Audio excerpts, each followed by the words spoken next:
আল্লাহ রাব্বুল আলামিন পয়গম্বর আদম আলাইহিস সালাতু ওয়াস সালামের মাধ্যমে পৃথিবীতে মসজিদ প্রথম বানিয়েছেন, আল্লাহর ঘর কানায়ে কাবা। এরপরে মহাপ্লাবন শুরু হয়, হযরতে নূহ আলাইহিস সালাতু ওয়াস সালামের মহাপ্লাবন, পৃথিবীর সব কিছু ডুবে শেষ হয়ে যায়। এমন কি কিতাবের ভিতরে পাইলাম নূহ আলাইহিস সালাতু ওয়াস সালামের যাত্রীবর্তী নৌকাকে আল্লাহ রাব্বুল আলামিন আল্লাহর ঘর কানায়ে কাবার চতুর্পাশে 7টা চক্কর দেওয়া, এরপরে নৌকাটা দূরে চলে নিয়ে গেছেন। এরপরে আবার যখন মহাপ্লাবন শেষ হয়ে যায়, দ্বিতীয়বার আরো 7টা চক্কর দিয়া দুনিয়াতে তাদেরকে আল্লাহ তাআলা সুস্থ অবস্থায় আবার নিরাপদে দান করেছেন। আল্লাহর ঘর এই নূহ আলাইহিস সালাতু ওয়াস সালামের মহাপ্লাবনের সময় এটা শেষ হয়ে যায়। দ্বিতীয় পর্যায়ে আল্লাহর পয়গম্বর হযরতে ইব্রাহিম আলাইহিস সালাতু ওয়াস সালামের মাধ্যমে আল্লাহ রাব্বুল আলামিন জিবরাইল আলাইহিস সালাতু ওয়াস সালামের মাধ্যমে পূর্ণ নকশাগুলা আউট করে অঙ্কন করে তৈরি করার ব্যবস্থা করে দিয়েছেন। আল্লাহর পয়গম্বর ইব্রাহিম আলাইহিস সালাতু ওয়াস সালাম দ্বিতীয়বারের মতো আল্লাহর ঘরে কানায়ে কাবা উনি নির্মাণ করেছেন, তৈরি করেছেন। এখন উনি একা, সাথে কেউ নাই। মুফাসসির একরাম বলেন ওনার সাথে ওনার সন্তান ইসমাইল ছিলেন।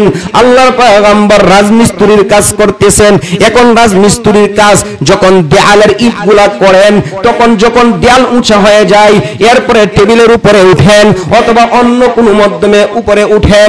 আল্লাহর পয়গম্বর আল্লাহ তাআলাকে ডেকে বলেন, মালিক এখন আমি ইব্রাহিম যতটুকু লাগল পাইলাম হাতের মাধ্যমে ইট গাড়লাম, উপরে ইটগুলা কেমনে গাড়বো?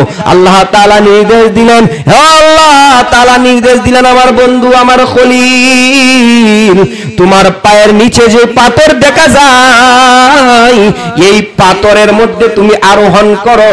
আমি আল্লাহ এই পাথরকে নির্দেশ দিলাম, হে পাথর আমার বন্ধু আমার খলিল ইব্রাহিমের জন্য তুমি লিফটের কাজ করো। সুবহানাল্লাহ।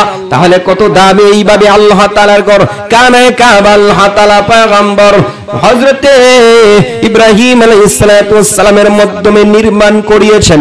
নির্মাণ করানোর পরে আল্লাহ তাআলা নির্দেশ দিয়েছেন ইব্রাহিম আলাইহিস সালাতু ওয়াস সালামকে, হে ইব্রাহিম এখন তুমি এলান করো, ঘোষণা করো। আল্লাহ কি ঘোষণা করব, কি এলান করব?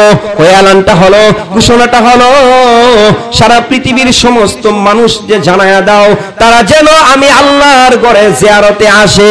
আল্লাহু আকবার। আল্লাহর পয়গম্বর হযরতে ইব্রাহিম আলাইহিস সালাতু ওয়াস সালাম উনি এখন ঘোষণা করেছেন, আল্লাহ আমি যে ঘোষণা করব, আমি যে স্থানে আছি এখানে তো তেমন মানুষ না, পৃথিবীর আনাচে কানিচে অনেক মানুষ ছড়িয়ে ছিটিয়ে রয়েছে, আমার আওয়াজটা তাদের পর্যন্ত কেমনে যাবে? আল্লাহ তাআলা নির্দেশ দিলেন, ও আমার বন্ধু ও আমার খলিল, তোমার দায়িত্ব এলান করা, ঘোষণা করা।